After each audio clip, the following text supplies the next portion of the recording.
Jasmine, thank you for joining me on the podcast today. No, thank you so much for having me, Alex. I have to say, I've really been looking forward to this one ever since sort of a few months ago. You said, "Yeah, Alex, I'm up for coming on the podcast." I've been looking forward to this, not just because we supported you about a year or so ago when you made the move over from the US to the UK and joined SURI in your current position, but I think a lot of the DTC and consumer brands in general that we work with have had expanding to the US market at the tip of their tongue for a good few years. And I think with your insight, yeah, I think it will make for a really interesting episode. So, Jasmine, I guess for those that aren't too familiar with you at this stage, give us a quick overview of your background and sort of how you've got to where you are today at Surrey. Yeah, sure thing. Thanks, Alex. So, yeah, I'm Jasmine. I came from New York. I've been in New York for the past 8 years. I was working with a direct to consumer brand out there called Brooklinen, which, for those of you on the US side, might be very familiar with.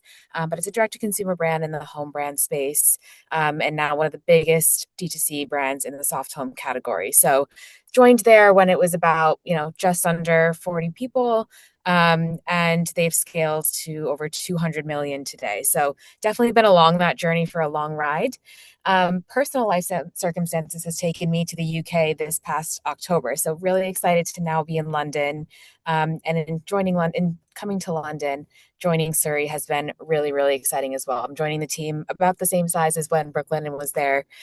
So it's great to be back at a scale up and kind of guiding them towards breaking into the US market. Wonderful, wonderful. Now, how have you found it so far? I guess has there been any sort of real steep learning curves of because you're used to I mean you're used to managing working in the US market, being a US national as well, but have there been any steep learning curves by working specifically for a UK brand in the UK? Yeah, no, it's actually quite interesting. And in a way, it's fun, especially because I'm here as, as someone living in the UK now. It's my way of learning about the UK culture while also teaching the people in the room about US culture and the consumer insights. And for me, having been born and raised in America, there are several things as an American that you just take for granted and you don't really realize, like, oh, this is uniquely American. And it isn't until you come into contact to start working with people in a British working environment that you're like, oh no, actually Americans are different in this way. I didn't realize you guys think about it that way. So it's a lot of fun cultural exchange happening, but I would say that it's a learning curve, but it's a fun one. Nice. And just I guess just before we get into things around sort of how you've been building and scaling in the US for Surrey, Surrey in itself, it's just I mean, most people hopefully watching this will have heard of Surrey, but for anyone living under a rock or that doesn't know Surrey, what is the brand all about? Yeah, so Surrey is a disruptor in the oral care space. So we are most famous for our electric toothbrush, which really pairs all the elements that you would need in a toothbrush while also fitting into your life. So it's an electric aluminum toothbrush made with plant-based heads that can be recyclable. It's clinically tested in the market. And it really provides it's streamlined. It really provides an elevated experience to everyone's brushing routine. Wonderful, wonderful. What just out of interest more than anything, what got you excited about joining Surrey in the first place? Yeah, there were actually so many things. And, when I think about my experience working at Brooklyn, and one of the most fun and exciting things about working for a category and a product like that is when everyone sleeps on bed sheets or when everyone uses a toothbrush. It becomes it's obviously exciting from a total audience perspective, but it also gets interesting because then you get to be selective about who you want to go after and who you want to attract to your brand. And how do you think about targeting? Because that's not predefined for you. You actually have to be quite intentional about it. So I thought that was a really fun, creative challenge that would be interesting at Surrey, and especially when thinking about the American market. And Hmm. then the other thing that I would say is, when speaking to the Surrey team and starting to join here, and I know Alex, you were very much part of that process, but it really was apparent to me that at Surrey, how much they care about brand and growth coming together and performance and brand coming together. And I think that is at this point becoming table stakes. I think, brands that don't do that won't be here to survive the long term. You might be able to Hmm. get a flash in the pan in the short term with your performance marketing, but the long term you won't. So I think when I saw that and I saw that in the culture at Surrey, it made me really excited to be here. Wonderful. Good to hear. So I want to really pick your brains around sort of breaking and scaling in the US market. Jasmine, I get from your experience, what do brands most commonly sort of get wrong when they're trying to enter or scale in the US market from the UK? Yeah, I think something, and this is not just at Surrey, but even speaking to several of the brands out here, I think a misconception is that you can just copy and paste your strategy. You think, oh, it's also an English speaking market. There's not really that many cultural differences. We know so much about American media, so we feel like we have a handle on it. But really, when breaking into any new market, whether American or otherwise, you do realize that you have to kind of start from scratch again, and in terms of building trust in that market. So you can't necessarily take for granted that, like, oh, everyone knows this. This is a trustworthy brand. You can just go copy and paste all the same messaging. You do have to be introductory again. And for a brand that's been live, and Surrey hasn't even been live for that long, it's a pretty quickly scaling brand. It's only been around for 4 years. But even going back to some of the mindsets that the company had 2 years ago when we said, we have to reintroduce this product. Mhm. Uh, I think getting everyone culturally back in that space is something that is really important for brands to do. And I mean, I've heard that as well many times that you have to approach the US.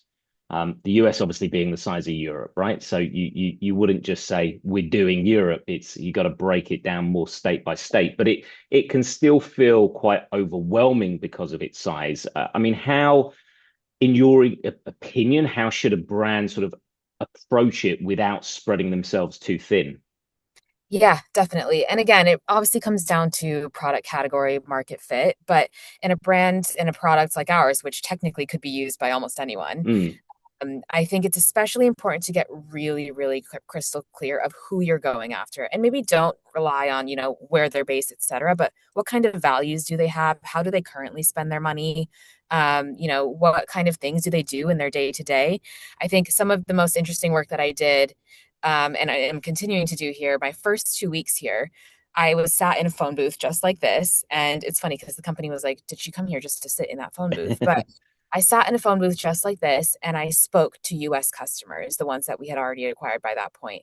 And I just had conversations with them. And I said, what not only what, interested in you about the brush or what brought you to the brand, but more so, how do you spend your mornings? Like what do you do in your day to day? Tell me a little bit about where you live and what's around you and what is the lifestyle?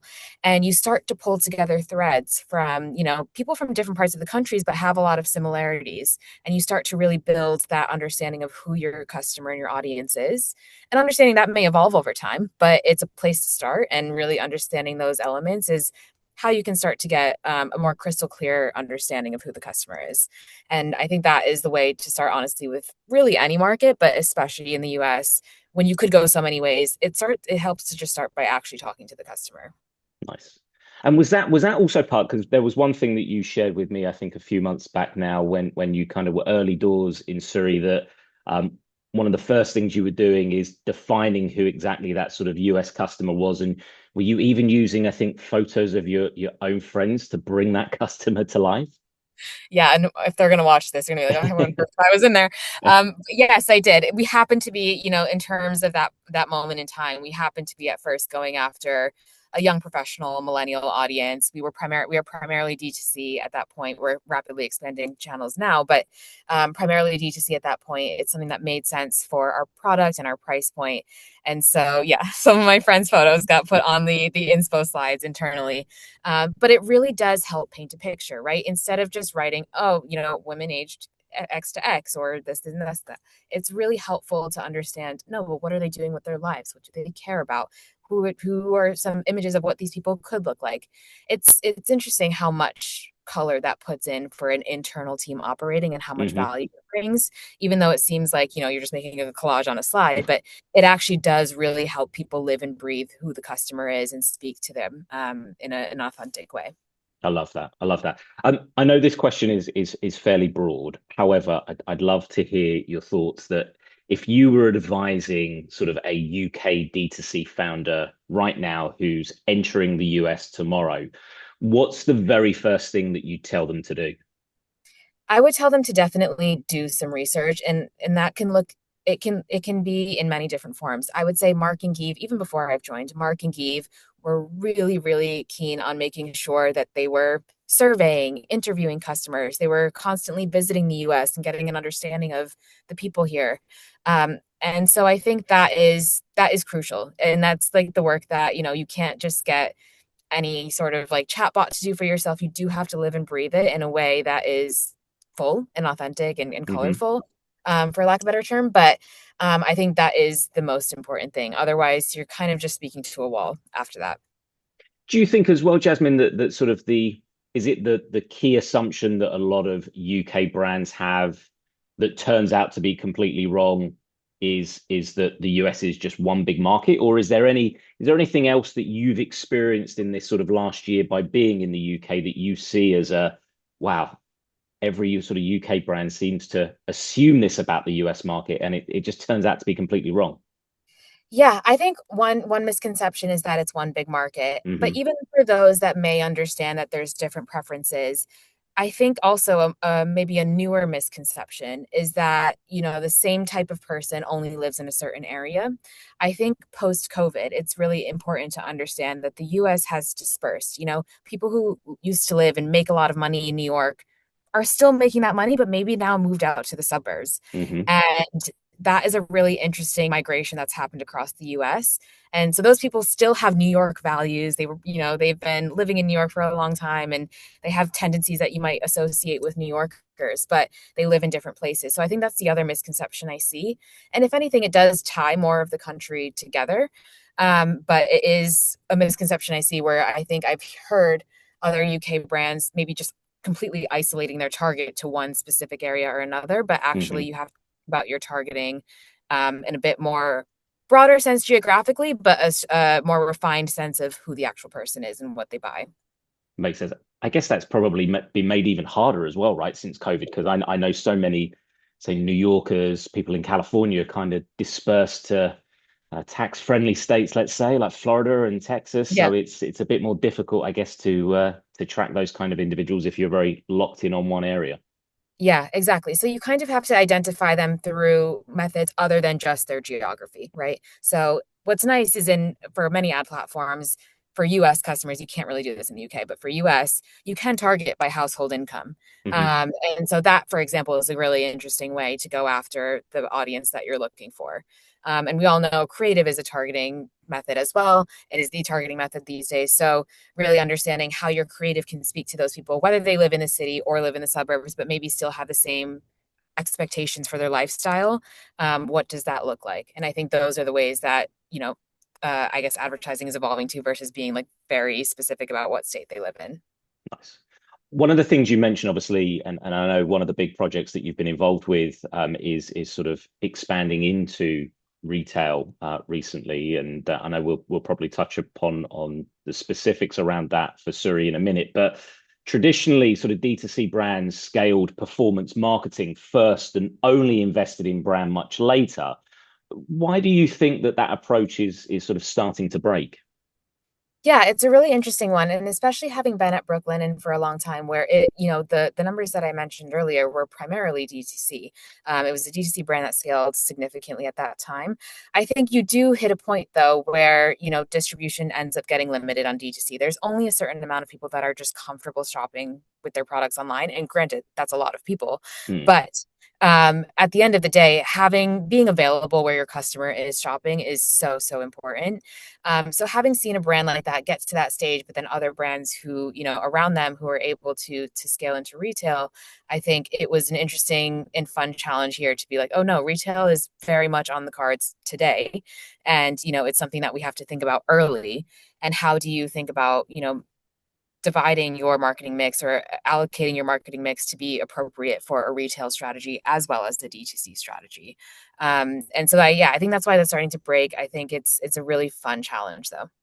Was Surrey doing anything sort of retail wise in the US before you joined, or has that all been sort of part of what you've been doing since you've been there? Yeah, so very, very isolated. Suri was in the Erewhon stores out in the LA, California Hmm. area. So I would say very specialty retail. It wasn't necessarily a play for us to be, selling lots of volume through Erewhon, but it was a very much a visibility play for us. But in terms of mass retail, obviously now we're in almost 500 Target stores. We obviously have ambitions to scale further. That all happened after I had joined, so it was a hot race as soon as I joined to make sure that we were prepared for that. But it's been super exciting. We've been really thrilled about the results we've been seeing in that channel.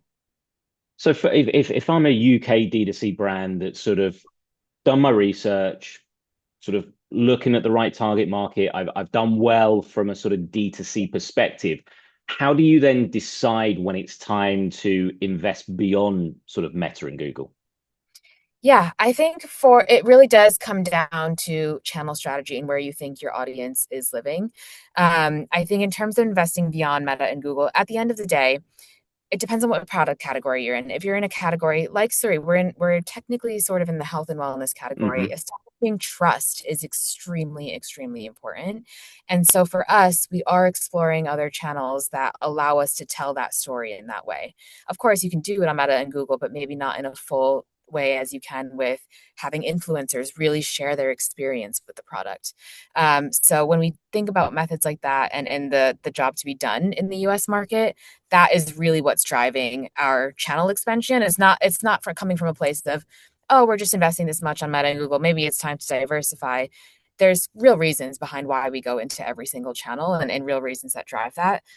So I think that would be different probably for every category, but I would encourage founders to really think about the why. Fine. And I guess I'm sure founders think about this, right? But I guess as well, another big one is yes, the US market is huge from a consumer perspective, but then what comes with that is there's a lot of competition. I mean, in the UK, there's a lot of competition in, say, health and wellness overall anyway, but you look Yeah. at it from a US perspective and it's kind of off the charts. Yes, 100%. And I think that's where going into the US market, you really need to have a clear vision of what your moat is. What is the thing that competitors can't copy you for? And is Mm, that your brand? Is it your product? Is it the experience that you're able to provide? Is it a combination of several of those things? I think having a very clear understanding of that and a very clear understanding of how it cannot be crossed is really important to go into the US market with eyes wide open because people will, different companies will try to replicate once they see your success. yeah. I mean, marketing is marketing, right? And again, we both share a common language. But do you see, are there any particular channels, Jasmine, that you've seen work very well in the US market that aren't necessarily picked up or done very well from a UK perspective, that therefore they kind of UK brands typically underrate? Yeah, I wouldn't necessarily say that this doesn't work well in the UK, but just the scale and capacity is so much larger in the US. I did mention influencer marketing. It's a Hmm. channel that candidly requires resource. Like that is something that we can't be shy about. Influencer marketing requires either agency help or kind of a large in-house team, especially to handle the scale that the US would need. But again, especially in a category like ours, where building trust is truly, truly important and connecting authentically with consumers, having influencers be able to tell their story is some of the best ways to get into the US market. It's also some of the best ways to actually understand your customer, right? As everyone knows who does influencer marketing, you do brief them, but they get to say sort of their own stories and their own things. And by nature of that, you learn back of, oh, people are actually liking our products for this other reason that we didn't think about initially, or the hooks that they're using are not ones that we had initially thought of for our ads, but it's an interesting thing that that's something that's connecting. So for us, I think it's been a really helpful, not only channel to scale with, but a bit of a spotlight on what the US market looks like for us. Nice, nice. Just I wanted to briefly look around sort of retail and omni-channel, and I know you mentioned obviously Surrey have entered Target this year. There's often a belief that brands should sort of prove D2C before entering retail. Do you though, Jasmine, think many brands actually wait too long? To be honest, in the last year or two, I would say yes. I think the expansion into retail is something, and again, it's different for every product. Not every Hmm. product is made for retail. But, in a product category like ours, where again, everyone uses a toothbrush, whether it's electric or manual, retail is where most electric toothbrush sales happen, retail, Amazon, etc. And so when you're in a category like that and you see that in the market, and I would not encourage D2C founders to really wait, right? You should build your strategy with that in mind and then obviously try to get there as quickly as possible to support it. I guess one of the hesitations probably from a founders of a D2C's perspective is about that cannibalization. Do you think retail can actually accelerate D2C growth rather than cannibalize it? 100%. I think when it's funny because as soon as we had at first a little bit of hesitation, but then we were all for it, putting on our website in a scrolling banner, hey, this brush is available at Target. And interestingly enough, it actually lifted our conversion rate because customers coming to our website said, oh, this is legitimate. It's available at Target. This is not just, an Instagram brand or a brand that's going to be around for 30 days and then die. It's pretty legitimate. So it's a symbol of trust to be in retail in the US. Mhm. And I think that has been really beneficial for us. Nice, nice. I know we've talked a lot so far about, I guess, UK into the US market, and I know even though you're now here in living and working in the UK, US is very much kind of your day to day. But is there anything that you've noticed over the last year by being in the UK that if there were US D2C brands out there looking to expand into the UK market, are there any sort of bits of advice that you would pass on to them? Yeah, and to be honest, a lot of it is the same advice, maybe at a smaller scale, but the same Hmm. advice of really try to understand how the UK consumer shops. I think it's really interesting that advertising here in the UK is slightly different, and you have to look for it, but it is slightly different in terms of risk mitigation and just a little bit more of a cautious consumer in some segments, and just the type of messaging that you do. Again, we all speak English, but at the same time, the language and the approach that you go at with messaging is a bit different here in the UK. So I would definitely recommend any US brands trying to sail in the UK to research that a bit and see what it looks like for their category, Hmm. um, because there are some nuances that are really important. Nice, nice. So tell us, just to close up then, Jasmine, if you had to give one rule for scaling a D2C brand in today's market, what would it be? I think for any brand trying to scale today, whether you're a D2C brand, whether you're an omni-channel brand, establishing trust and connection with your consumer is 100% the most important thing. It really doesn't matter what sales channel you scale through or what media channel you're investing in. Those are obviously all important for anyone's specific strategy. But for blanket statement, you have to understand your market. You have to understand what will get your customers to trust you and then how to speak to them.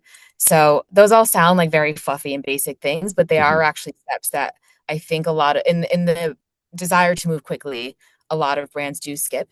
And so it's really important to be doing that research up front. Nice. And just to be, I guess, a little bit controversial as well, what's one belief that you have about D2C growth that most people would disagree with? Interesting. Yeah, I would say that a little bit of what we touched on earlier, but I think there is a belief that you can get to certain levels of scale with D2C only today. And I think coming to SURI, that has been challenged even for me. While I definitely am excited about all of the D2C growth that we're going to have, and I think that is the potential there is exponential. It really starts, especially in the US market, but it really starts to take off when you allow yourself to be available wherever the customer is. Hmm. So I would say going omni-channel early is something that I would encourage founders to explore. Wonderful. And I saw what's just to finish up. What's next for Suri? I mean, I think I saw there's a recent launch. Is it a new line or Yeah, we just had a refillable toothpaste launch. So it's a new nice? format for toothpaste. And it's delivered in a refillable bottle. It's a reformulated toothpaste backed by science. So we're really excited about that. We're excited to add it to our portfolio as an LTV driver. And Hmm. while acquisition is a priority for us in the US now, it's really nice to be able to provide customers their full oral care routine. So we're really excited about that one, and we're looking forward to an exciting Q4 as well.